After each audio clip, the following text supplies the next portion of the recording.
अलिंगन घडे वर्तावी कुटुंब अलिंगन घडे मोक्ष सायुज्यता जोडे आईसा संतांचा महिमा झाली बोलायाची सीमा विको कमी तीर्थी पर्वकाळ अवघी पायापी सकळ आईसा संतांचा महिमा झाली बोलायाची सीमा तुका म्हणे देवा त्यांची केली पावी सेवा आईसा संतांचा महिमा झाली बोलायाची सीमा विठ्ठल विठ्ठल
समचरण सरोजम सांद्रनीलांबुदाभं जगननिहित पाणिं मण्डनं मण्डनानां तरुण तुलसीमाला कंदरं कंजनेत्रं सदय धवलहासं विठ्ठलं चिन्तयामि कर्पूरगौरं करुणावतारं संसारसारं भुजगेन्द्रहारं सदा वसन्तं हृदयारविन्दे भवं भवामि सहितं नमामि मनोजवं मारुततुल्यवेगं जितेन्द्रियं बुद्धिमतां वरिष्ठं वातात्मजं वानरयूथमुख्यं श्रीरामदूतं शरणं प्रपद्ये। नमो सद्गुरु तुकया ज्ञानदीपा नमो सद्गुरु सच्चिदानंद रूपा नमो सद्गुरु भक्त कल्याण मूर्ती नमो सद्गुरु भास्करा पूर्ण कीर्ती दयांचे केली स्मरण होय सकळ विद्यांचे अधिकरण तेचे वंदो श्री चरण श्री गुरूंचे ते नमस्कारोने आता पांडुरंगा करो प्रथम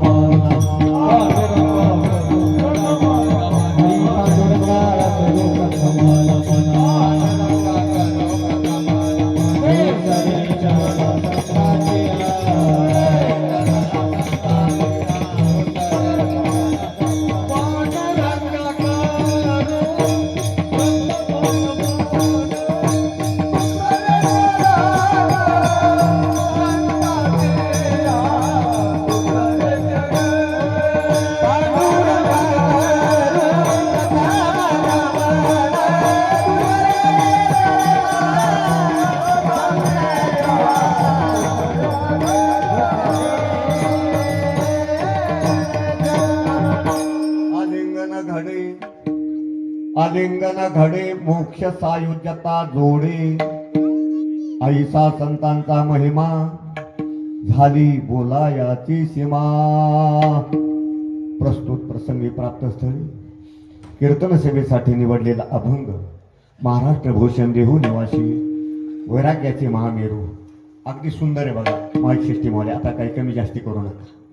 वैराग्याचे महामेरू श्रीमंत श्री जगद्गुरु तुकाराम महाराज यांचा 4 चरणाचा संत महिमा वर्णन करणारा अभंग निवडलेला आहे.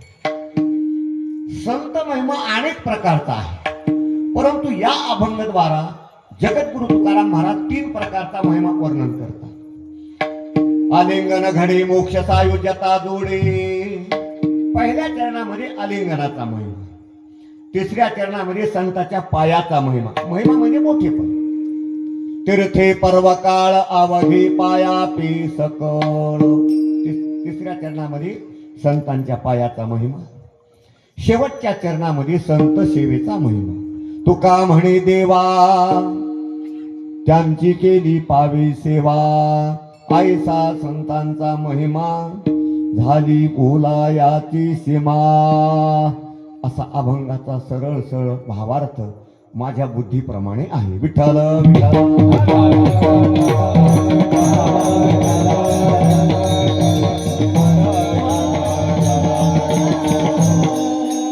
कीर्तन सेवेला प्रारंभ करण्याच्या अगोदर अल्पसहा परिहार देणं आवश्यक आहे. अखिल कोट ब्रह्मांड नायक करुणा वरुणालय जगद आधार ठाप पाहिजे बरं का मला. भक्त हृदय वत्सल कारण अकारण रुक्मिणी प्राण संजीवन भगवान पंढरीस परमात्म्याच्या असीम कृपेने विश्वमाऊली ज्ञानोबाराय जगद्गुरु श्रीमंत श्री तुकाराम महाराज, वैकुंठवासी गुरुवर्य मोतीराम महाराज, गुरुवर्य मारुती महाराज यांच्या आशीर्वादाने पुण्यभूमी नंदीग्राम अंतर्गत ओंकारेश्वर नगर तरोडा खुर्द नांदेड अशा या पवित्र स्थळी गोदावरीचा एक काठ आहे. गोदा तटे निर्मळे देवदेवींची राऊळे माझी संत महंत मेळे दिवस जाय सुखाचा. महाराज गोदावरी आपल्याला जवळ आहे म्हणून तिचं महत्व कळत नाही, पण गोदावरीचं महत्व सांगत असताना वाराणसी चाले 1 मास गोदावरी 1 दिवस पंढरी पाऊल परीस ऐसा ठसा नामाता. 1 महिना काशी क्षेत्राला आपण जर पायी गेलो तेवढंच पुण्य, आणि 1 दिवस गोदावरी तीर्थाला जर गेलो अशी पवित्र गोदावरी आहे. आणि या पुण्यभूमीमध्ये परंपरेप्रमाणे गेल्या 5 वर्षापासून अखंड हरिनाम सप्ताह, शिवरामृत ग्रंथाचं पारायण आणि गाथा भजन, धूपारती, प्रवचन, कीर्तन, जागर काकडा इत्यादी कार्यक्रमाचा आयोजन सुंदर प्रकारचं करण्यात आलेले आहे. त्यामध्ये शिवलीलामृत पारायण प्रमुख हरिभक्तीपरायण बालाजी महाराज पांचाळ गोपेकर, हरिभक्तीपरायण पांडुरंग महाराज पांचाळ पासदगावकर, हरिभक्तीपरायण रघुनाथ महाराज बिच्छेवार नांदेड. हा कार्यक्रम जो आहे ते आमचे परम आदरणीय परमस्नेही मित्र आमचे बालाजी महाराज पांचाळ गोपेकर यांच्या मार्गदर्शनाखाली चालतोय. करविता व्रत अर्ध पुण्य लागे मोडविता दोघे नरका जाते. हा अखंड हरिनाम सप्ताह सर्व या परिसरातील लोकांसाठी एक मोठा पर्व काळ, आणि अशा अखंड हरिनाम सप्ताहाच्या माध्यमातून तुका म्हणे सत्य कर्मा व्हावे साय घातलिया भय नरका जाणे. सत्कर्माला साह्य व्हावं, कारण काय, वाट दावी त्याच्या पुण्या नाही पार होती उपकार अगणित. असे सप्ताहाचे मार्गदर्शक आमचे बालाजी महाराज पांचाळ, आणि या कीर्तनासाठी ज्यांची उपस्थिती आहे प्रकारची गुरुवर्य वैकुंठ वासी मोतीराम महाराजांची सेवा केली. आमचे परम आदरणीय प्रातस्मरणीय वैराग्य मूर्ती नारायण महाराज टाकळीकर, आमचे हरिभक्तीपरायण नारायण महाराज रोडगीकर, आमचे भागवताचार्य केरुरकर महाराज आणि इळेगाव संस्थानचे मठाधिपती हरिभक्तीपरायण पूजनीय एकनाथ महाराज. आजची पंगत कुणाची? आजची पंगत अन्नदास. वा, आजच्या पंक्तीचे अन्नदाते, उदार अंतकरणाने ज्यानं दान दिलेलं आहे असे अन्नदाते प्रकाश महाराज पांचाळ. अन्नदानम महद्दानम विद्यादानम ततः परम. आणि या संबंधाने कीर्तनासाठी ज्यांची उपस्थिती आहे, माझ्या उजव्या बाजूला हरिभक्तीपरायण गायनाचार्य अधिक मृदंगाचार्य दोन्हीही बघा आमचे माऊली महाराज दगडगावकर आणि आमचे हरिभक्तीपरायण सुदाम महाराज चाटोरीकर. उपस्थित आमचे नामदेव महाराज कुलकर्णी पालनकर, मोतीराम महाराजांच्या जन्मभूमी. इकडून असणारे आमचे हरिभक्तीपरायण भागवताचार्य गायनाचार्य कीर्तन केसरी तुकाराम महाराज पांचाळ चाटोरीकर, शंकर महाराज. आमचे बाबाचं नाव माहीत नाही बरं का, अमरनाथ महाराज. वा, विनेकरी बाबा, चोपदार बाबा, उपस्थित सर्व श्रोते मंडळी, तरुण मंडळी, सर्व माता भगिनी, सर्वांच्या एकोप्यानं गुरुवर्य मोतीराम महाराज जशी बुद्धी देतील तसा कीर्तन करण्याचा प्रयत्न करू. परंतु हरिभक्तीपरायण बालाजी महाराज पांचाळ यांनी या सप्ताहातल्या कीर्तनाचं सस्नेह दिलेलं निमंत्रण आणि त्या निमंत्रणाच्या द्वारा सर्व भाविक भक्तांच्या दर्शनाचा आलेला सुयोग. विठ्ठल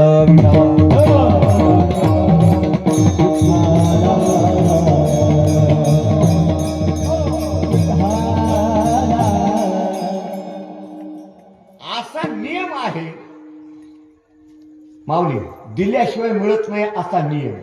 अगोदर द्यावं लागतं आणि मग घ्यावं लागतं. दिधल्या वातून फळ प्राप्ती कैची, इच्छा कल्पनेची व्यर्थ बापा. दिल्याशिवाय मिळत नाही हे प्रमाण नाथ महाराजांच्या हरिपाठात नाही, माऊलीच्या हरिपाठात तेच प्रमाण. तपेविन दैवत विधल्या विणे प्राप्त, गुजेविन हित कोण सांगे. गुरुजी परभणे करायची भाषा वैराग्य मूर्ती थोडी कडक, दोन वाक्य बोलतो.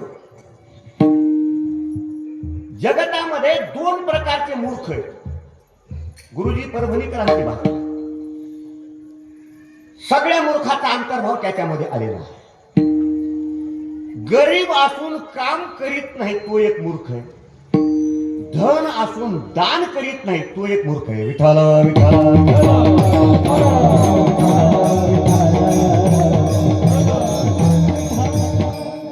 तरुण तरफदार मृदंग अलंकार ताल भास्कर आमचे हरिभक्तीपरायण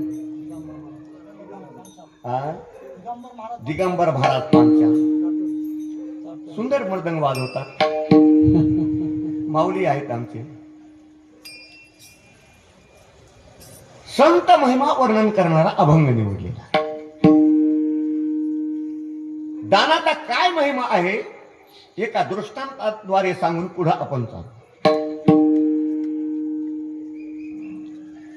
जे जे काही आपण दान कराल ते ते हजारो पटीनं भगवान देतोय. भागवत असेल, तुकाराम महाराज शेवटच्या दिवशी कोणती कथा सांगतात? सुदाम चरित्र, सुदाम देवाचं चरित्र सांगतात भागवतकार. मी आपल्याला प्रश्न करतो, सुदाम देव भगवान श्रीकृष्णाच्या भेटीला काय घेऊन गेलते? पुढे किती घेऊन गेलते? पोतभर कोण म्हणलं? पोतभर कोण म्हणलं तिकडं? पर त्याच्यात काही डाळ शेंगादाणे वगैरे वगैरे काहीच नाही. मुठभर पोह्यासाठी गाव सोनियाचा दिला गा. गोदावरी जवळ आहे, पर्व काळ आला. पर्व काळाच्या माध्यमातून स्नानासाठी दाटी होईल म्हणून कार्यकर्ते लोकांनी व्यवस्था केली. गंगेमध्ये अशी रेषा ओढली, वरच्या बाजूला स्त्रिया स्नान करतील, खालच्या बाजूला पुरुष लोक स्नान करतील. दाटी झाली स्नानासाठी, पण पाणी होतं थंडगार आणि पाण्याचा प्रवाह जोरात चालू होता. कोणताही ताकदवान जरी माणूस असेल तरी बुडी मारल्याबरोबर बाहेर निघायचा, एवढं थंड पाणी. अशामध्ये दुर्वास महर्षी आले. दिगंबर महाराज, मला थापाड्या महाराज म्हणतात. दुर्वास महर्षी आले आणि दुर्वास ऋषीनं गंगेमध्ये प्रवेश केला स्नाना करता. परंतु 10 मिनिट झाले, 15 मिनिट झाले, दुर्वास महर्षी पाण्याच्या बाहेर निघत नाही. वरच्या बाजूला द्रौपदी स्नान करू लागली. द्रौपदीनं पाहिलं, कोणताही माणूस 2 मिनिटांमध्ये बाहेर निघतो. 15 मिनिट झाले, दुर्वास महर्षी का बाहेर निघत नाही? द्रौपदी अत्यंत चाणाक्ष. द्रौपदीनं ओळखलं, पदर फाडला आणि पाण्याच्या प्रवाहानं सोडला. तोच पदर दुर्वास ऋषीनं धरला. आपली लज्जा राखली, कारण वस्त्र वाहून गेलं होतं. मला लज्जा राखली, बाहेर आले, वस्त्र नेसले. दुर्वास महर्षीच्या दर्शनासाठी दाटी झाली. तितक्यामध्ये द्रौपदी दर्शनासाठी आली. द्रौपदीला पाहिल्याबरोबर दुर्वास महर्षीचे अष्टसात्विक भाव जागृत झाले. डोळ्याला धारा लागल्या. दुर्वास महर्षीच्या मुखातून शब्द निघाला, द्रौपदी, तू आज इथं नसतीस, माझी गच्छंती झाली असती. आज तू माझी लाज राखलीस. एक ना एक दिवस तुझी भगवान लाज राखील. विठ्ठल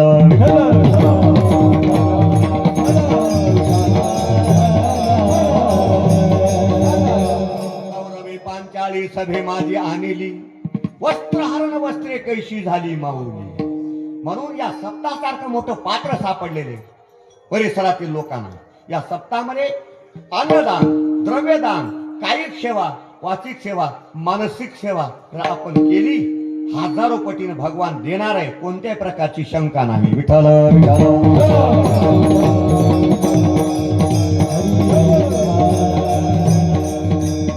काही माणसं पुन्हा पस्तावतात. वेळेच्या वेळेला काही जर नाही केलं तर पुन्हा पस्तावाशिवाय दुसरी काही बाजू नाही.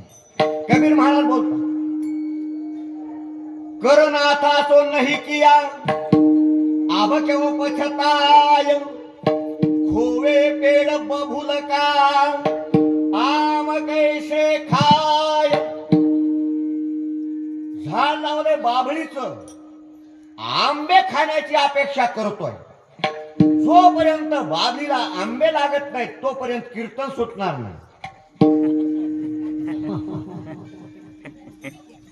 म्हणून जे जे काही आपल्याला दिले भगवंतानं 10वा भाग खर्च करावा लागतो अशा याच्यात सप्ताहामध्ये. न्याय उपार्जित वित्तेन दशमेशेन धीमहि. धर्म कार्यामध्ये, मंदिराच्या बांधकामात, अन्नदानामध्ये, तीर्थयात्रेमध्ये उत्पन्नाचा 10वा भाग खर्च करा आणि बाकीचं उरलेलं 90% धन मुला बाळापर्यंत सुखानं भोगा. कोणत्याही प्रकारची शंका नाही. विठ्ठल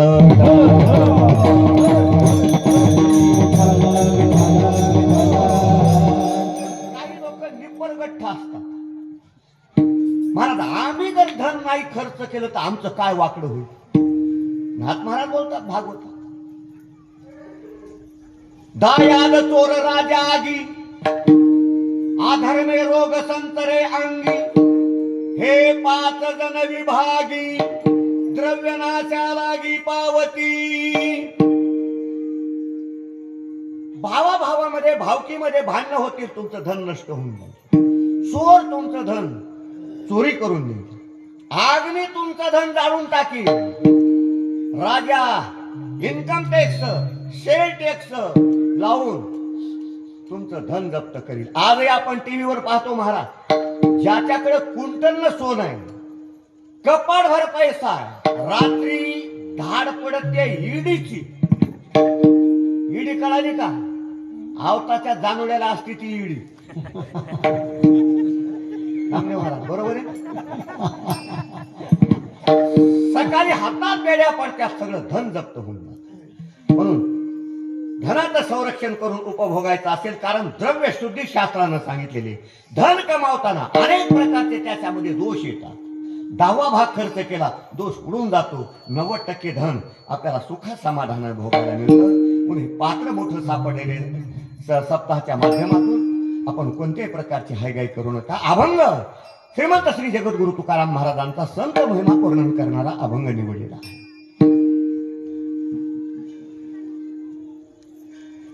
मनुष्य जन्म मिळणं दुर्लभ, मोक्ष अवस्था प्राप्त होणं दुर्लभ, त्याच्यापेक्षा संत भेटणं अति दुर्लभ.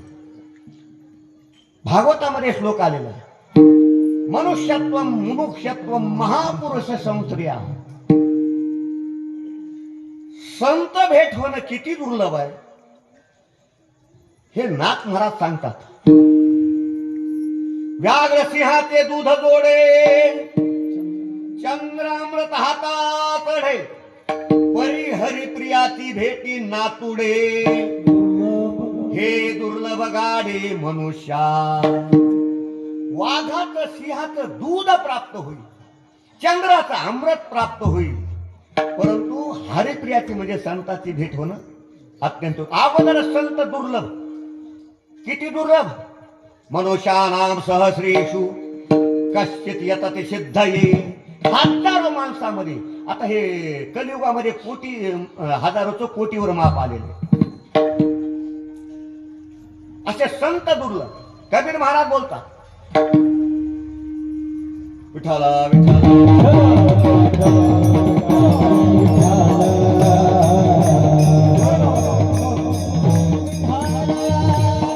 सिंहन के लेंडे नहीं हंसों की पात, लालो की नहीं बोरिया, साधू एक जमा.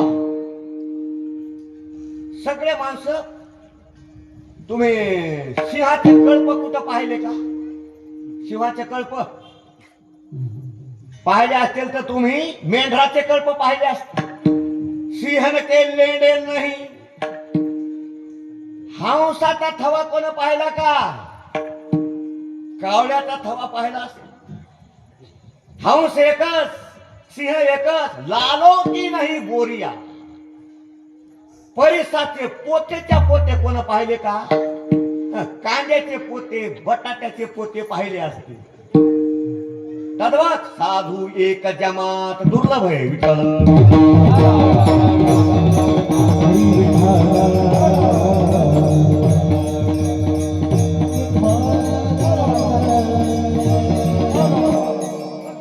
साधू भेटण्या करताना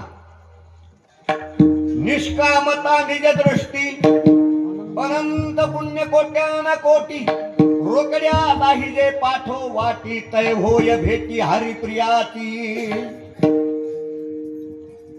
असा साधू भेटण्या करताना निष्काम पुण्याची गरज. पूर्व पुण्याचा गाठी, संत भेटी तय होय. पूर्वीच जर पुण्य असेल तर संत भेटी होऊ शकते. असा 2 प्रकारचा महिमा शास्त्रानं सांगितला. एक लौकिक महिमा, दुसरा अलौकिक महिमा. लौकिक आणि अलौकिक कशाला म्हणायचं? आता इथं जी पुढं महाराज मंडळी बसली, इथं विचार सागराचा पाठ चालतो, पंचदशीचा पाठ चालतो, आणखी चांगदेव 65चा पाठ चालतो. लौकिक कशाला म्हणायचा आणि अलौकिक कशाला म्हणायचा? जे जगताला कळत नाही ते लौकिक, जे जगताला कळत नाही ते अलौकिक, जगताला कळतं ते लौकिक. लौकिकाचे 3 निकष लावले शास्त्राने. जगताला कळत नाही ते अलौकिक, पंचभूतामध्ये जे अडकत नाही ते अलौकिक, काळाची सत्ता ज्याच्यावर चालत नाही ते अलौकिक. विठ्ठल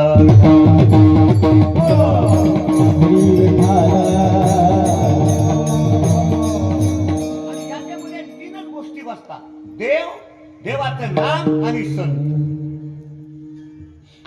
लौकिक जगताला अलौकिक देव कळत, आणि अलौकिक देव जर कळाला असता तर तुकाराम महाराज म्हणे, देव घ्या कोणी, देव घ्या कोणी, आयता आला घर पोसोनी, देव न लगे, देव न लगे.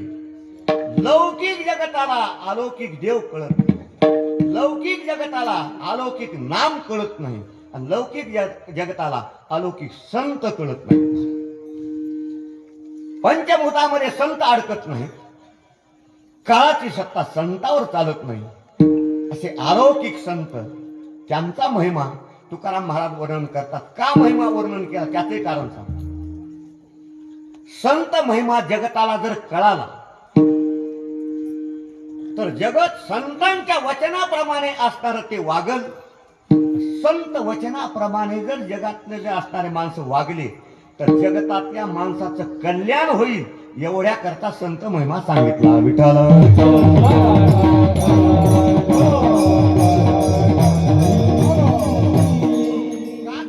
संत महिमा आपले चर्मचक्षु आहेत महाराज. संत आणि सामान्य माणूस त्याच्या इंद्रियाधिकाच्या क्रिया सर्व सारख्याच असतात. संत ही डोळ्यानंच पाहतात आणि सामान्य लोकही डोळ्यानं पाहतात.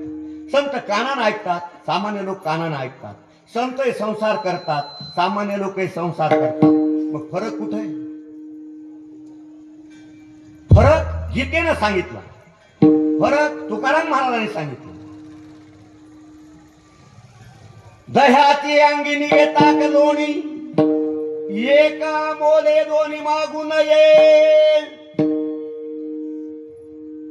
मडकाभर दही बाईनं रवी टाकली मध्ये मंथन केलं. मंथनातून वस्तू निघाल्या दोन. कोणत्या कोणत्या लवकर सांगा ते कीर्तन 12 कडे घालील बरं का मी. कोणत्या वस्तू निघाल्या? ताक आणि लोणी. कशातून निघाले? दह्यातून. ताकाची किंमत 5 रुपये लिटर, लोण्याची किंमत 5 रुपये लिटर. बरोबर आहे ना? एकातून निघालं ना ते. ताकाची आणि लोण्याची किंमत सारखी होत नाही. सर्व सामान्य लोक ताकासारखे, संत महात्मे लोण्यासारखे. दुसरा दृष्टांत दिला महाराजांनी. पृथ्वीच्या पोटी हिरागार गोटी, दोन्हीची संसाटी करू नये. गारगोटी पृथ्वीतून निघतात, हिराय पृथ्वीतून निघतो. पण किती जरी गारगोटी एकत्रित केल्या तरी एका हिऱ्याची किंमत होऊ शकत नाही.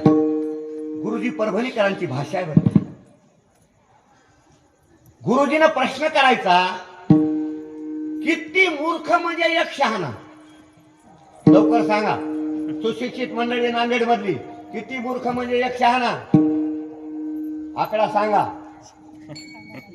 किती जरी मूर्ख एकत्रित केली एक शहाणा होऊ शकत. आता इथे काही गुरुजी लोक असतील, शिकलेले लोक असतील, त्यांना दुसरा प्रश्न विचारतो, किती शून्य म्हणजे एक? लवकर सांगा. किती शून्य म्हणजे एक? किती जरी शून्य एकत्रित केले तरी एक होऊ शकत नाही. विठ्ठल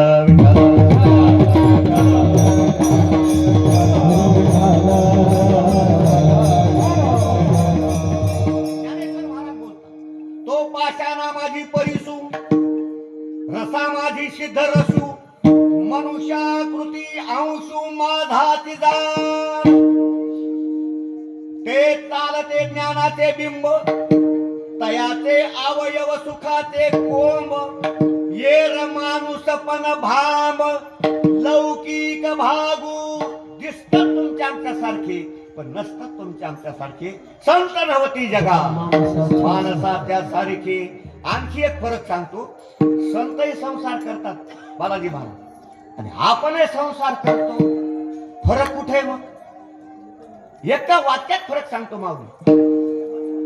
तुम्ही आम्ही परमार्थ करतो संसारासाठी, संत संसार करतात परमार्थासाठी. विठ्ठल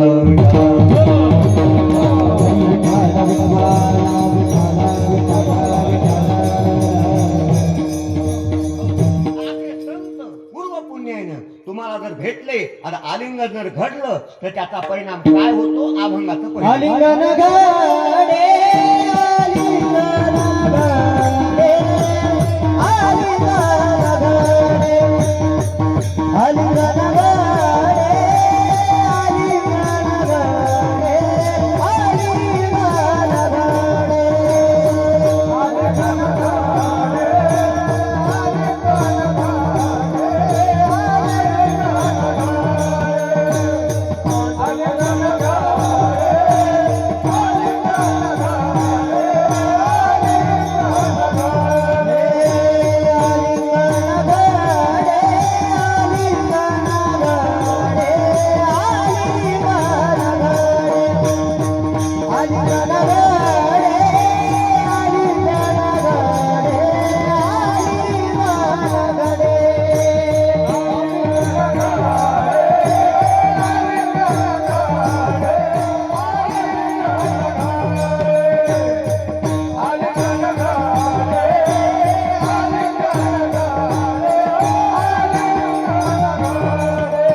गायनाचार्य मंडळी आणि मृदंग अलंकार यांच्या करता टाळ्या होऊ दे की कडपड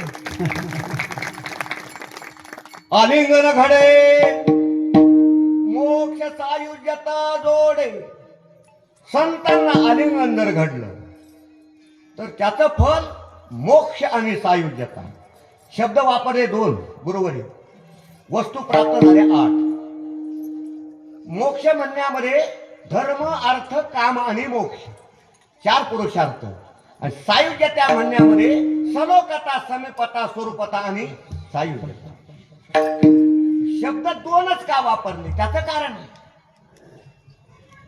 ज्याला मोक्ष प्राप्त झाला त्याच्या अगोदर त्याला 3 पुरुषार्थ प्राप्त झाले धर्म अर्थ काम अगोदर प्राप्त झाले नंतर मोक्ष प्राप्त झाला सलोकता समीपता स्वरूपता अगोदर प्राप्त झाल्या आणि नंतर त्याला स्वरूपता नावाची मुक्ती प्राप्त झाली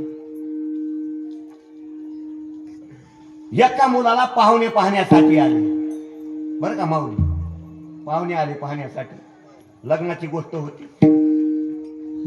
मुलगा पाहिला आणि त्या पाहुण्यानं विचारलं हा मुलगा काय शिकलेला आहे परिचय देणारा होता ना त्याचा वरचा मजला किर्यानं दिलेला होता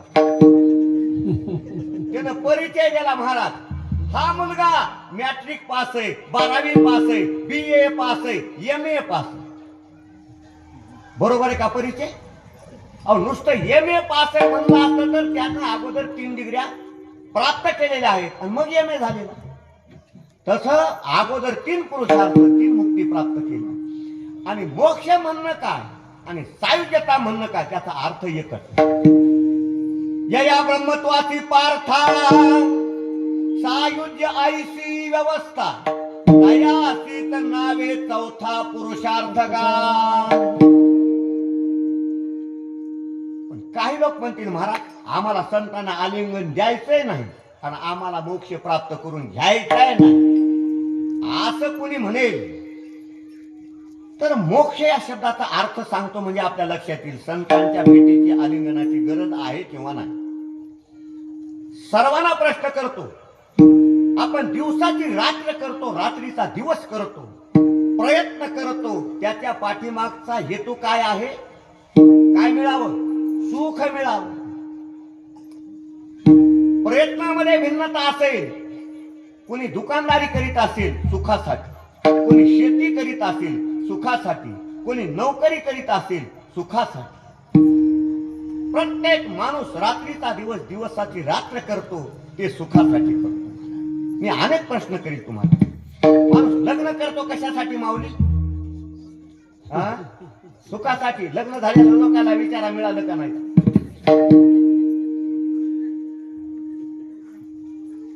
बरं माणूस झोप घेतो कशासाठी? तुमच्याकडून मला वेगळ्या उत्तराची अपेक्षा आहे. माणूस झोप घेतो सुखासाठी. बरं जागा राहतो कशासाठी? बोला की लवकर. सुखासाठी. बरं माणूस लबाड बोलतो कशासाठी?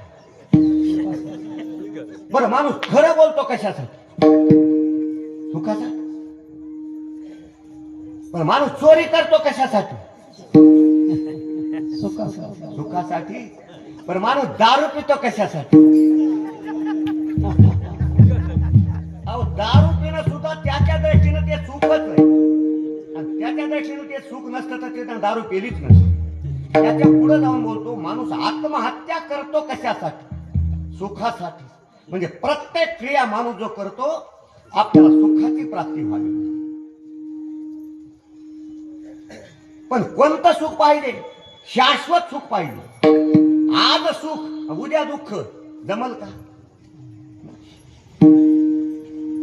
ज्या सुखाची आपण अपेक्षा करतो ते सुख आपल्याला दुःख जाऊन पाहिजे का दुःख राहून पाहिजे? कसं पाहिजे?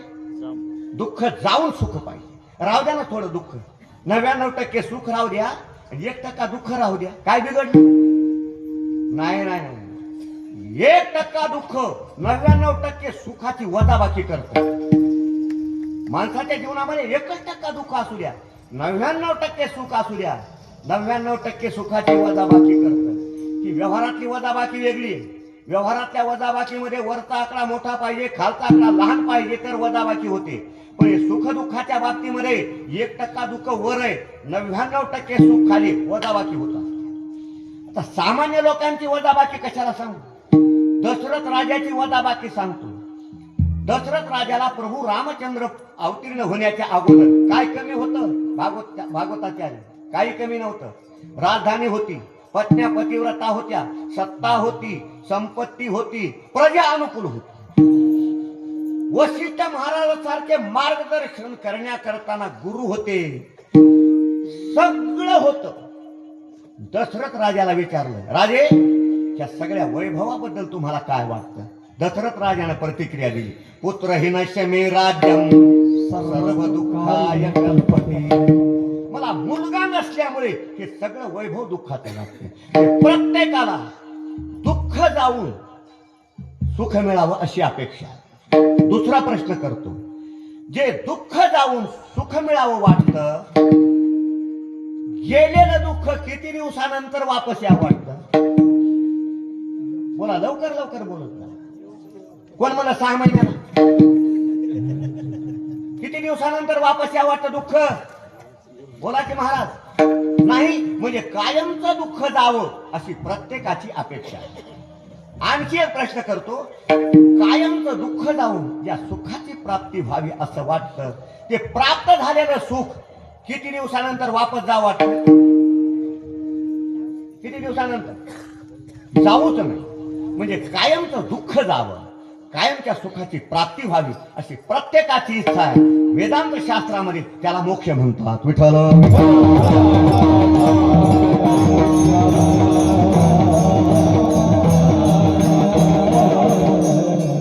आत्यंतिक दुःखाची निवृत्ती आनंदाची प्राप्ती याला मोक्ष म्हणतात आणि असा मोक्ष कशाने प्राप्त होतो आलिंगन घडे मोक्षे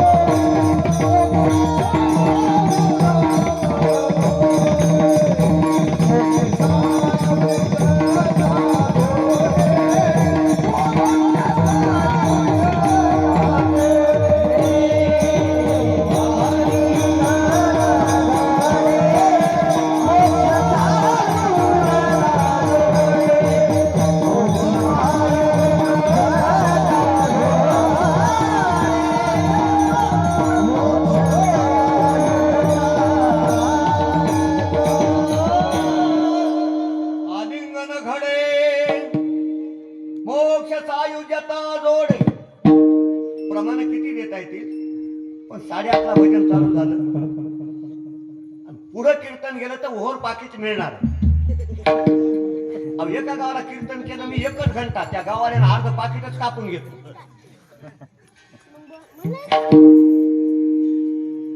प्रमाणाने आलिंगने संतातिया दिव्य झाली माझी काया मस्तक हे पायावरी त्यांच्या ठेविता आलिंगने सुख वाटी प्रेम चिदानंदी घोटे तेने ब्रह्मांड उचटे समळ उठे मी पण आलिंगन घडी मोक्ष सायुज्यता जोडी असा संताचा महिमा आहे अभंगाचा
संतांचा महिमा आयसा म्हटलं की कैसा येत असते कैसा महिमा आलिंगन घडी मोक्ष सायुज्यता जोडी आयसा संतांचा महिमा झाली बोलायाची सीमा काही काही गोष्टी शब्दाच्या द्वारा प्रगट करता येतात तुका म्हणे वाचा राहिली कुंठीत पुढे झाले चित्त समाधान माऊली ज्ञानोबा बोलतात निवृत्तीनेच महाराजांची माझ्यावर कृपा झाली आणि त्या कृपेतून माझी जी अवस्था बदलली वाचेनं मला त्याचं वर्णन करता येईल किंबहुना निवृत्ती जे करुणी ठेविले असे स्थिती ते काय देऊ हाती वाचेतिया म्हणून झाली बोलायाची सीमा मोक्ष प्राप्त झाला मोक्षासारखी दुसरी श्रेष्ठ वस्तू नाही, म्हणून झाली बोलायाची सीमा.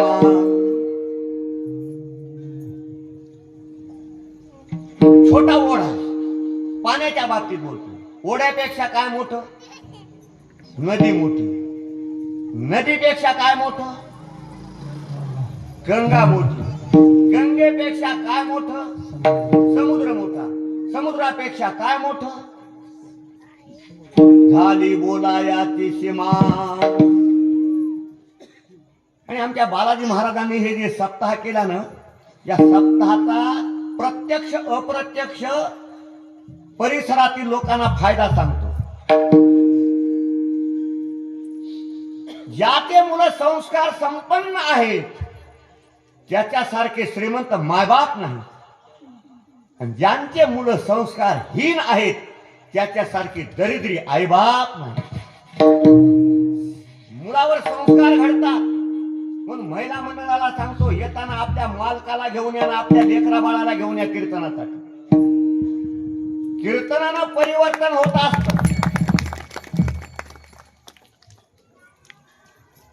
हो, पोरं लहान लहान महाराज लोकांना बोलू दे ना. संस्काराच्या बाजूचे मुलं महाराज लोकांना बोलू दे ना. एक मुलगा असा रस्त्यानं चालला होता, हातात डबा होता. त्याला विचारलं, कुठं चालला? मला शाळेत चाललो. अरे डबा कशात आहे? मला महाराज याच्यात पुरणपोळी आहे, भजी आहेत, आमटी आहे. मला देशील का? मला घ्या महाराज. अरे मी जर खाल्लं तर तू आईला काय सांगतील? म्हणतो मला कुत्र्यानं खाल्लं.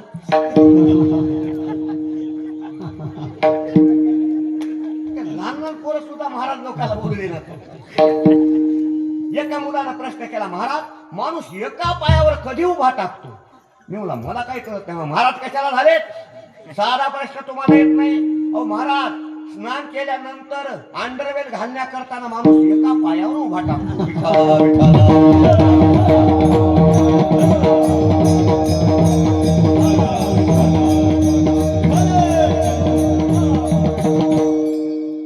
आता संस्कार संपन्न घराणा आहे.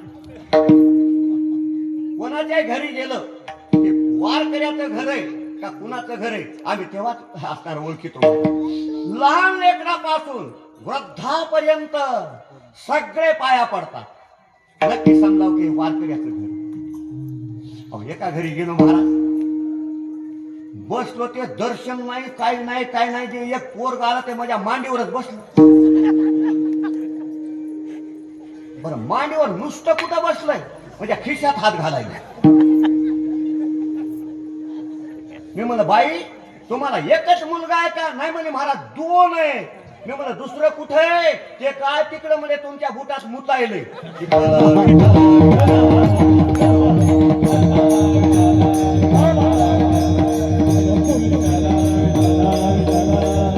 सर्वांना हात जोडून विनंती आहे, लेकरा बाळाला घेऊन या महाराज, तरच पुढची पिढी, भविष्यातली पिढी संस्कार संपन्न होईल. आयसा संतांचा महिमा. सामान्य जरी संताचा महिमा असेल तरी सामान्य महिमा म्हणायला महाराज तयार नाही. माऊलीने रेडा बोलवणे हा सामान्य महिमा. भिंत चालवणे हा सामान्य महिमा. तुकाराम महाराजांच्या कीर्तनामध्ये एका बाईनं मुलगा आणून टाकला मेलेला. तुकाराम महाराजांच्या कीर्तनामध्ये मेलेला मुलगा उठला, सामान्य महिमा. देवानं नामदेवरायाच्या हातचा नैवेद्य खाल्ला, हा ही सामान्य महिमा आहे. आणि संतांच्या आलिंगनातून मोक्ष मिळतो, हा विशेष प्रकारचा महिमा. तरीही आमचे निळोबार आहे, नो हे हा सामान्य महिमा.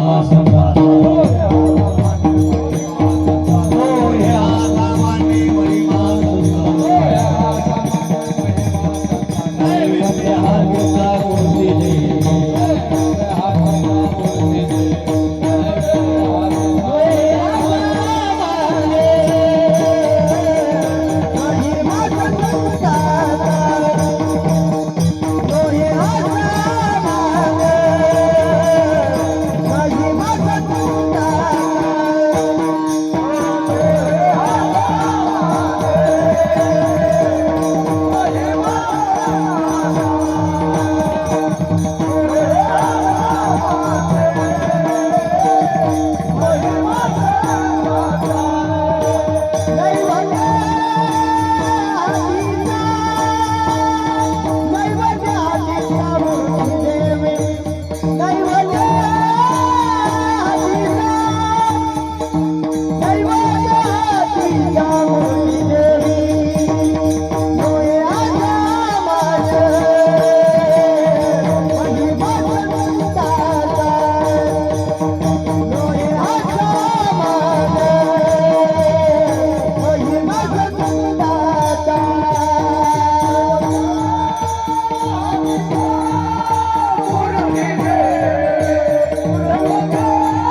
जेवी, परंतु ज्यांच्या आलिंगनानं जन्माभावस्य मोक्षः, जिथं जन्माचा अभाव आहे त्याला मोक्ष म्हणतात. असा मोक्ष आलिंगन घडे, मोक्ष सायुज्यता जोडे, ऐसा संतांचा महिमा, झाली बोलायाची सीमा. एकदा वारकरी संप्रदायाच्या नियमाप्रमाणे मोठ्या प्रेमानं हाताने टाळी वाजवा, मुखानं भगवंताचं नाम घ्या. ज्यांना ज्यांना देवानं 2 हात दिले असतील त्याने दोन्ही हात वर करा एका तालात. कारण आज ही भूमी जी आहे ती नांदेड राहिलेलं नाही, तरोडा बुजुर्ग राहिलेलं नाही, पंढरपूर आहे. पंढरपूर एका तालात. हो भारत माई, हो भारत माई,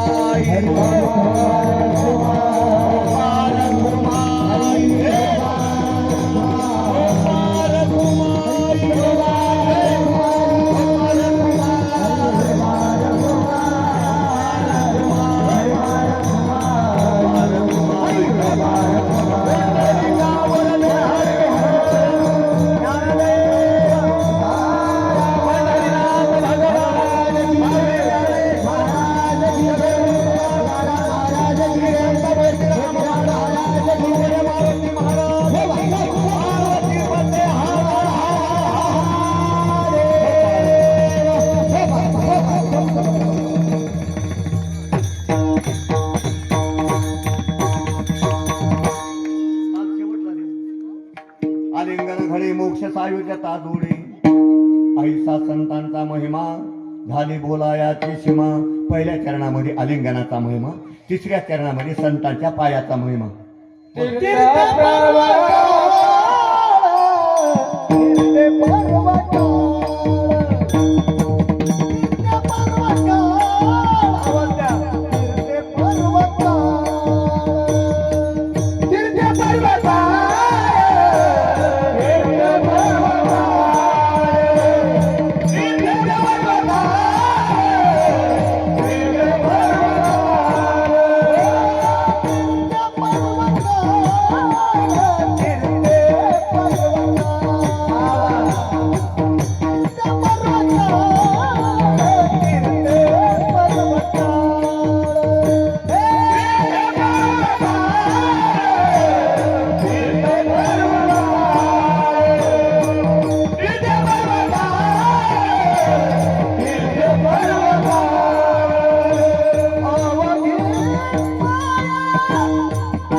पर्वकाळ अवघी पाया पे सकळ.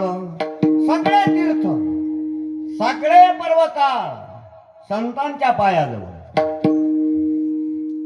तीर्थ 3.5 कोटी पैकी मुख्य तीर्थ गंगा. गंगा काय करते? नाथ महाराज भागवतात सांगतात, स्नान केलिया गंगा पवित्र करी जगा, हे गंगा निज पाप भंगा, तुमचे निचरण संगा वांछित.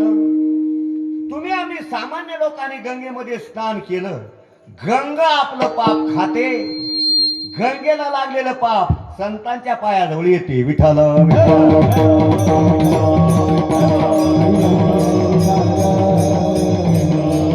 आम्हाला पुष्कळ आहे. तीर्थे तया ठाया येते पुनीत व्हावया पर्व काळ पाया तळी वशी वैष्णवा.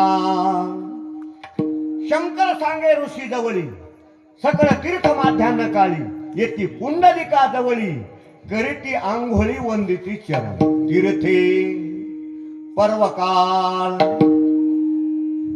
मी पर्वकाळाचा काळ सांगतो, तुम्ही लवकर लवकर त्याचे नाव सांगा. 15 दिवसाला येणारा पर्वकाळ त्याचं नाव एकादशी. भागवतात नाथ महाराज बोलतात सर्व पर्व काळाच्या श्री एकादशी पै माझी. जो एकादशीचा व्रतधारी मी नित्यनादे त्याचे घरी. सर्व पर्व काळाच्या श्री एकादशी पै माझी. जो एकादशीचा व्रतधारी माझा तो सकळ तपतीर्थाचा राजा. 15 दिवसाला येणारा पर्व काळ एकादशी. वर्षातून 3.5 पर्व काळ येतात. कोणते कोणते लवकर बोला ना ते कीर्तन 12 कर. चैत्र शुद्ध प्रतिपदा पाडवा 1 पर्व काळ. वैशाख शुद्ध तृतीया ज्याला अक्षय तृतीया म्हणतात तो 1 पर्व काळ. आश्विन शुद्ध दशमी दसरा 1 पर्व काळ. आणि कार्तिक शुद्ध प्रतिपदा दिवाळीचा पाडवा अर्धा पर्व काळ. वर्षातून येणारे 3.5 पर्व काळ. 12 वर्षाला येणारा पर्व काळ सिंहस्थ. 60 वर्षाला येणारा पर्व काळ कपिला श्रेष्ठी. असे सगळे तीर्थ सगळे पर्व काळ. 3 वर्षाला येणारा पर्व काळ त्याचं नाव 3 वर्षाला धोंड्याचा महिना कोण म्हणलं? धोंड्याचा महिना कोण म्हणलं? बरं झालं बालाजी महाराजांचे माझ्यावर उपकार आहे. ह्या महिन्याला धोंड्याचा महिना नाव कोण ठेवलंय म्हणून मी 50 वर्षापासून माणूस हुडकू लागलो, इथं सापडला. विठ्ठल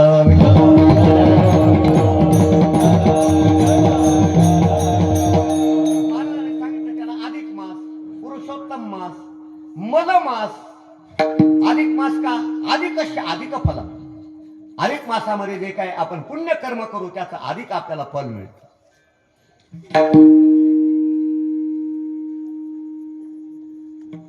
एका माणसाला 3 जावई होती पण तो कृपण होत. कृपण माणूस स्वतः खात नाही, सत्यात कसा दान करी. आता इथं पंक्ती जे देतात द्रव्य देतात ते उदार असतात महाराज. उदारस्य तृणम वित्तम शूरस्य मरणम तृणम विरक्तस्य तृणम भार्या निष्प्रहस्य तृणम जगत. उदार माणसाला धन कसपटाप्रमाण असं पात्र दिसलं सप्तासारखं उदार माणूस दान देतो महाराज. शूरस्य मरणम तृणम. सगळे माणसं मरणाला भीतात परंतु भारत पाकिस्तानच्या सीमेवर आपले जवान मरणाला भीतात का? शूरस्य मरणम तृणम विरक्तस्य तृणम भार्या. ज्याला वैराग्य निर्माण झालंय त्याला बायको कसपटाप्रमाण.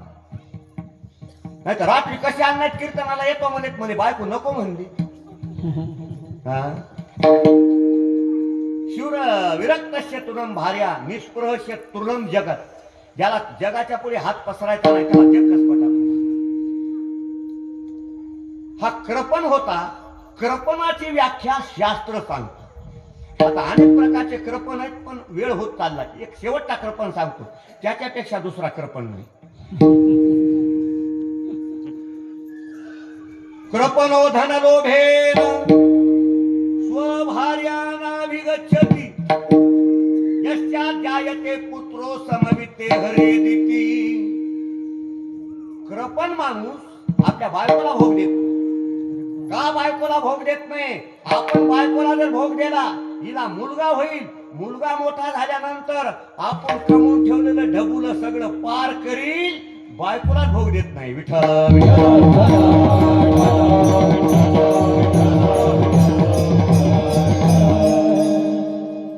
योगायोगानं ह्या थोडा कमी कल्पना असेल. त्याला 3 पोरी होत्या.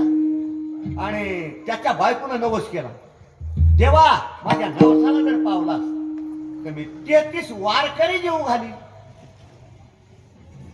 कारण देव नवसाला पावला, 33 वारकरी कधी जेऊ घालायचे. आता हा होता कृपण, आणि योगायोगानं अधिक मास आला आणि हे म्हणला खरा तिघाचा स्वयंपाक. म्हणजे कसं का तुला माहित नाही का, अधिक मासामध्ये एक जावई जेऊ घातला तर 12 वारकऱ्याचं पुण्य लागत असतंय बरं का माऊली. एक जावई जेऊ घातला 12 वारकऱ्याचं पुण्य लागतंय. 5 तोळ्याचा एक धोंडा आहे. त्याला किती जावई होते?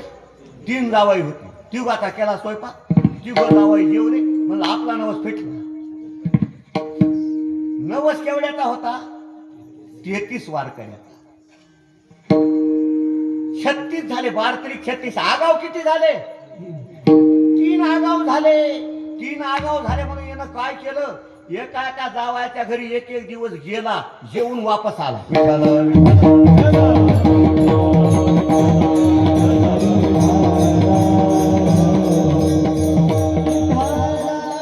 असे सगळे तीर्थ, सगळे पर्वकाळ 2 मिनिटांमध्ये दृष्टांत सांगतो. माऊली ज्ञानोबा आणि नामदेवराय तीर्थयात्रा करीत करीत काशीमध्ये गेले. काशी क्षेत्रामध्ये भगवान विश्वनाथानं माऊलीचं नामदेवरायचं स्वागत केलं. ज्ञानोबाचा हात प्रेमे धरे विश्वनाथ. आयसे बोलत चालत त्वरे आले गंग्या.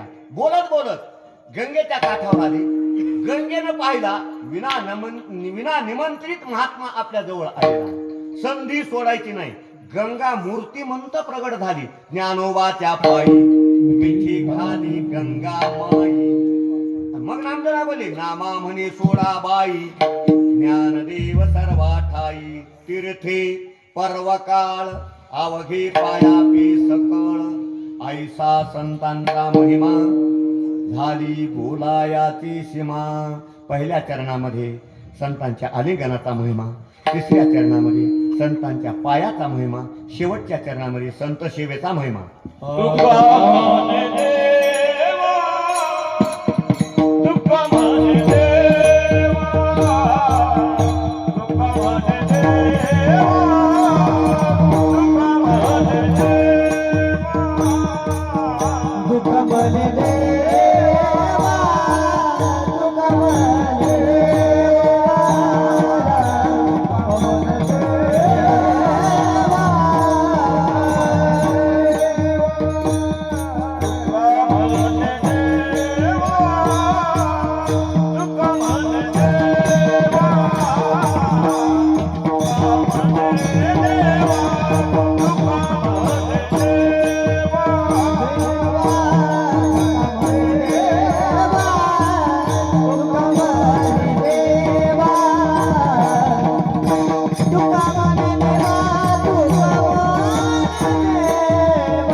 त्यांची केली पावे सेवा, संत सेवा केली की ती देवाला प्राप्त होते, ऐसा संतांचा महिमा. पण काही लोकांच्या मनामध्ये प्रश्न पडेल, नारायण महाराज, सेवा करायची संताची आणि ती देवाला कशी प्राप्त होईल? शंका, शंकेचं समाधान करू सेवा समाधान. जुन्या काळामध्ये 60-70 वर्षात आता महाराजांना त्याचा अनुभव, काही वारकऱ्यांनी आपलं जीवन आळंदी पंढरीच्या वाटेवरच संपूर्ण जीवन घातलं. असे वारकरी लोक होते. वद्यवारी आळंदी, शुद्धवारी पंढरपूर. पंढरपूरकडे निघाले की ज्ञानोबा तुकाराम आपले जेठ बारुकमाई, आणि वद्यवारीला निघाले की ज्ञानोबा तुकाराम. 10 दिवस इकडे जायला लागायचे, 10 दिवस इकडे जायला लागायचे. दुसरी साधनाच केली नाही. असे 2 वारकरी मी माझ्या डोळ्यानं पाहिले बरं का महाराज. बाळकृष्ण बुवा, तुम्ही दिंडी आजही चालते बाळकृष्ण बुवाची दिंडी. त्याने जीवनामध्ये दुसरं काहीच केलं नाही. आळंदी ते पंढरपूर, पंढरपूरची आळंदी. त्याच दिंडीतले दुसरे वारकरी नागोराव बुवा कारभारी, मुक्काम कोपरा, तालुका अहमदपूर, जिल्हा लातूर. असाच एक वारकरी आळंदीवरून पंढरपूरला निघाला. संत सेवा केल्यानंतर ती देवाला कशी प्राप्त होते. 4 मुक्काम झाले. त्याचा मुक्काम एका पाटलाच्या घरी पडला. पाटील भाविक होता आणि पहिल्या काळामध्ये मोठे मोठे आंब्याचे झाड होते. वैशाख महिना होता. पाटलानं आंबे उतरून आणले होते. वारकरी घरी आला. वारकरी बुवा, एकच काम करा, 5 आंबे तुमच्या पडशीत ठेवा. पंढरपूरला गेल्यानंतर पांडुरंगाच्या चरणावरती समर्पण करा. 5 आंबे वारकऱ्यानं पडशीत ठेवले. दर मुक्काम करीत करीत दशमीच्या दिवशी वारकरी पंढरपुरात पोहोचला. चंद्रभागेचं स्नान केलं आणि नियमाप्रमाणे ज्या धर्मशाळेत उतरत होता त्या धर्मशाळेमध्ये आला. काय कारण झालं कुणास ठाऊक, दशमीची पंगत रद्द झाली होती आणि वारकऱ्याला चालून चालून भूक लागली होती. पहिले वारकरी लोक वटलीत खात नव्हते. वटलीत खात नव्हते. देवा, 2 आंबे मी खातो, 3 तुझ्या समोर ठेव. 2 आंबे वारकऱ्यानं खाल्ले. दर्शनासाठी गेला पांडुरंगाच्या. 3 आंबे पांडुरंगाच्या चरणावर समर्पण केले. वारकरी आला. दशमी झाली, एकादशी झाली, द्वादशी झाली.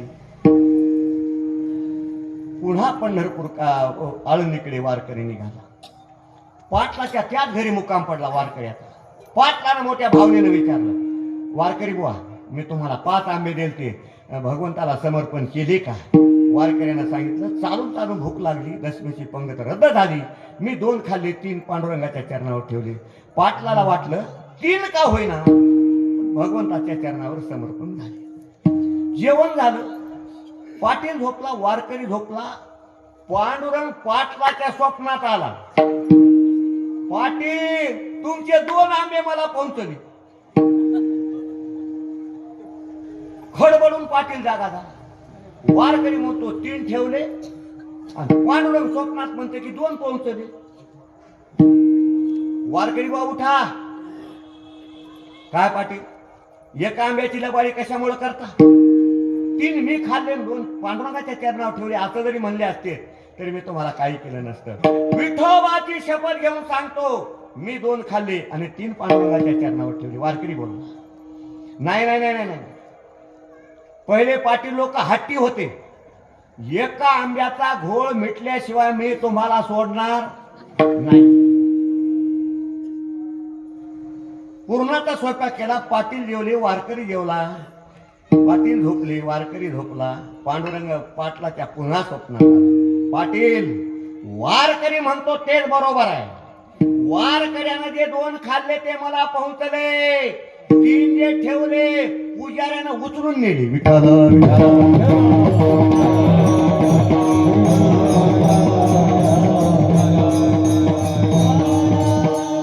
म्हणे देवा, त्यांची केली पावी सेवा. भागवतामध्ये नाथ महाराजांनी गोड गोड दृष्टांत सांगून संत सेवा केल्यानंतर ती देवाला कशी प्राप्त होते आणि नुसती जर देवाची सेवा केली, संताची जर नाही सेवा केली तर ती सेवा देव घेतो. भागवत पहा म्हणजे आपल्याला कळेल. संताचा अतिक्रम, देव पूजा हा अधर्म, जैसे दगड येती वरी, मंत्र पुष्प देवासिरी. एखादा माणूस जर पूजा करू लागला, दारात जर एखादा संत महात्मा आला, संत महात्म्यांचं स्वागत न करता देवाची जर तो पूजा करू लागला, देव म्हणतो हरिपाठ म्हणून जर पूजा करीत असल तर तो हरिपाठ नाही, मला शिव्या दिल्यासारखं. आणि फुलं जर वाहत असेल तर ते फुलं वाहत नाही, मला दगड मारल्यासारखं. मला धर्म सांगा ना लवकर. 10:30 कडे काटा चालला. करिता देवार्चन, घराले संत जन, देव सारावे परते, संत पूजावे आरते. देव पूजा एखादा माणूस करू लागला, संत महात्मा दारात आला, देवाची पूजा बाजूला सारायची, संताची पूजा करायची, देवाला प्राप्त झाली.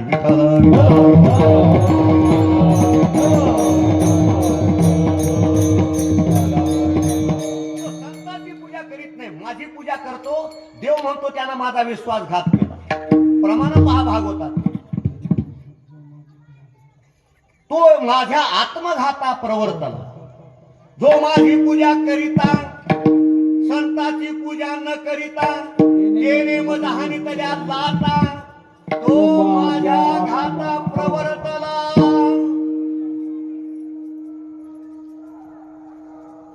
काय गोड दृष्टांत दिला महाराजांनी.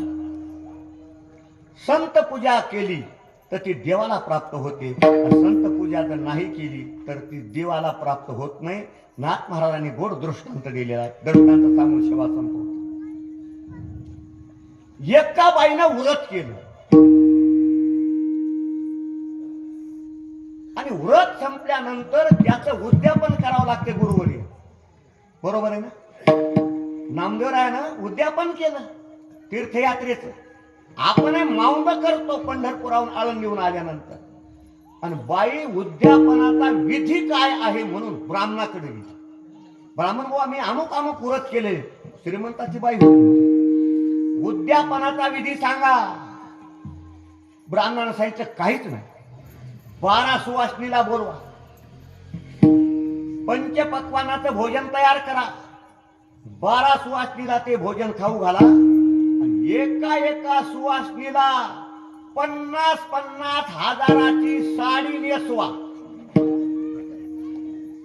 आता आपण कशाला कमी म्हणायचे नारायण महाराज? पैठण्याचा ढीग लागलेला. 12 सुवासिनीला निमंत्रण दिलेलं आहे ठरलेल्या वेळेप्रमाणे. ठरलेल्या वेळेप्रमाणे सुवासिनी निघाल्या त्या श्रीमंताच्या घरी. 11 सुवासिनी बरोबर पांचाळ महाराज कोणीच नाही. 12वी सुवासिनी जी होती एक 4-5 वर्षाचा मुलगा होता. त्यानं आईचा पदरच धरला. आई तुझ्या बरोबर मी येणार. अरे बाळा मी 15 मिनिटात वापस येते, तू थांब घरी. नाही नाही आई मी येणार म्हणजे येणार. पुष्कळ प्रयत्न केला पण लेकरानं आपला हट्ट सोडला नाही. बाईला वाटलं माझं लेकरू खाऊन खाऊन किती खाणार आहे, 2 घास खाईल. 11 सुवासिनी बरोबर कोणी नाही. 12व्या सुवासिनी बरोबर मुलगा आहे. ताट वाढून तयार आहे. पैठण्याचा ढीग लागलेला. 12 ताटावर 12 सुवासिनी बसल्या. पण हे पोरग जे होतं ना ते एका जागी काही बसत. इकडं पळायले तिकडं पळायले. फक्त तूपच वाढायचं राहिलं होतं. सगळं वाढलं होतं. एक लक्षात ठेवा महाराज, तूप वाढल्याशिवाय शेवटचं तूप वाढलं तरच अन्नाची शुद्धी आहे. म्हणून जेवायला बसल्यानंतर विना तुपाचं जर जेवले तुम्ही वृथा घ्रते विन भोजन. तूपच वाढायचं शिल्लक राहिलं होतं. पळता पळता लेकराचा त्या तुपाच्या भांड्याला पाय लागला आणि तूप गेलं सांडून. श्रीमंताला राग आला. रागाच्या भरामध्ये त्यानं त्या मुलाच्या कानशिल्यामध्ये एक धडा केला. आई मोठ्या त्या लेकरानं रडायला सुरुवात. ज्या ताटावर भरलेल्याची त्याची आई बसली होती, वाघीण जशी चवताळते भरलेल्या ताटावरून ती आई उठली. हा श्रीमंत मला हात जोडले. बाई तुम्हाला नाही, तुम्हाला नाही, तुम्हाला नाही, तुम्ही पोटभर जेवा. आणि पोटभर जेवल्यावर तुम्हाला ही 50 हजाराची साडी नेसवायची आहे. ती बाई म्हणली चांडाळा माझ्या लेकराला मारतोस, मला साडी नेसवतोस, लाव तुझ्या साडीला काढी. अनेक प्रकारानं त्या बाईला समजावण्याचा प्रयत्न केला पण बाई समजली नाही. सरळ आपल्या लेकराला घेतलं. बाळा चल घरला. बाई वापस गेली महाराज. आणि एक लक्षात ठेवा, लेकराला मारल्यानंतर जी आई ताटावर जेवण करील लेकराची ती सावत्र आई असावी. वापस गेली महाराज. आमचे नाथ महाराज वर्णन करतात. बाळक एक एकुलता त्याचे माता हानितल्या लाता, मग पाटोळाही नेसविता क्षोभली माता समजेना.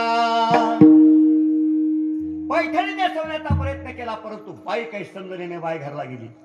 विरुद्ध दृष्टांत सांगतो म्हणजे आपल्या लक्षात येईल. 60-70 वर्षापूर्वीचा काळ.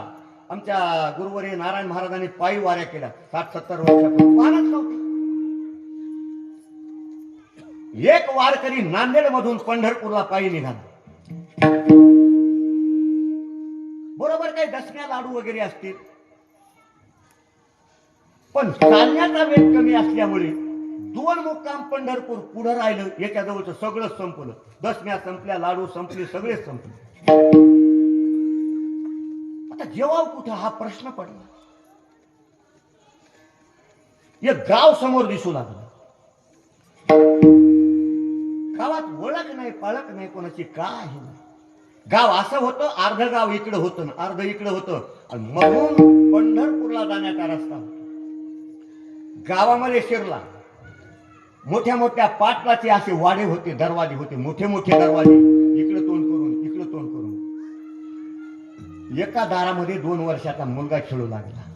हा हुशार होता महाराज. त्यानं ते लेकरू काखाला घेतलं, ज्या दारात खेळू लागलं त्या घरात गेला.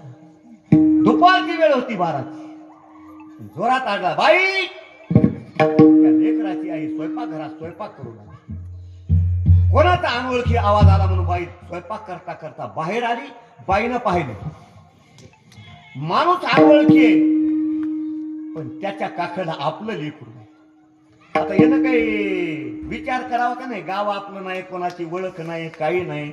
यानं बोलायला सुरुवात केली, बाई तुम्हाला लेकरू सांभाळायची अक्कल नाही? काय लेकरू चांगलंय? काय याचं रूप, काय याचे डोळे, काय याचे नाक, काय याचे जावळं. लेकराचे मुके घेऊ लागला आणि बाईला शिवाय देऊ लागला. बाई अहो, जनावर पळत आले असते रस्त्यानं, लेकरू तुडवलं असतं तर काय केलं असतं बाई? असा मूर्खपणा करू नका. बाईला शिवाय देऊ लागला, लेकराचे मुके घेऊ लागला, लेकराचे गुण वर्णन करू लागला. असं करता करता करता त्यानं ते लेकरू त्या बाईच्या जवळ दिलं. वापस फिरला. वापस फिरल्याबरोबर ती बाई म्हणली, दादा जेवण केल्याशिवाय जायचं नाही. आपलं कीर्तन संपलंय. 50,000च्या साडीचा बाईनं स्वीकार का केला नाही? शिव्या खाऊन पोटभर जेवण का दिलं? बोला लवकर. लेकराच्या संतुष्टतेमध्ये आईची संतुष्टता असते, तसं संत सेवेमध्ये देवाची संतुष्टता असल्यामुळे तो का म्हणे, देवा त्यांची केली पावे सेवा, ऐसा संतांचा महिमा, झाली बोलायाची सीमा. यथामती येता अवकाश, धावत्या वेगात अभंगाचा भावार्थ वैकुंठ निवासी गुरुवरे मोतीराम महाराज यांच्या कृपेनं सर्व हे दिग्गज गायनाचार्य मंडळी, मृदंगाचार्य, हे सर्व तपोवृद्ध, वयोवृद्ध, वैराग्य मूर्ती महाराज मंडळी, सर्व श्रोते मंडळी, सर्व माता भगिनी यांच्या सहकार्यानं कीर्तन करण्याचा प्रयत्न केला. बालक बोबडा बोली, का वाकुडा विचुका पाऊली, ते चोजक करुणी माऊली, रिझी जीवी. आमचे हरिभक्ती परायण वैराग्य मूर्ती बालासाहेब महाराज पांचाळ हे आमचे शिवशेजारी बर का महाराज. जवळजवळ 50-55 वर्षाचा त्यांचा माझा परिचय आहे. सर्वावर सारखं प्रेम करतात महाराज. कारण दैवी संपत्ती त्यांच्याकडे सगळी आहे महाराज. दैवी संपत्तीचे 26 गुण सांगितले 16व्या अध्यायामध्ये भगवान बोलतात.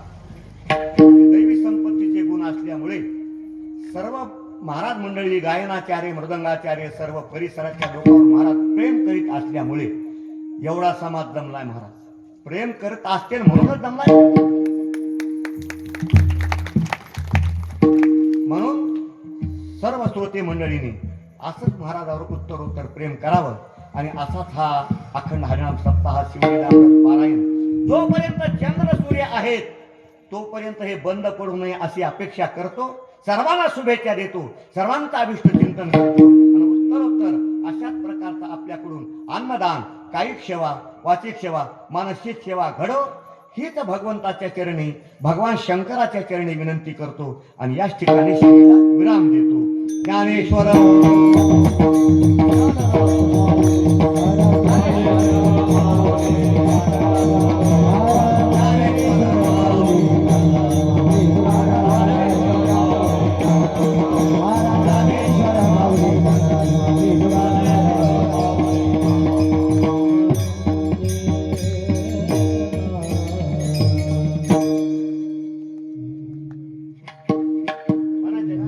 विठ्ठल केली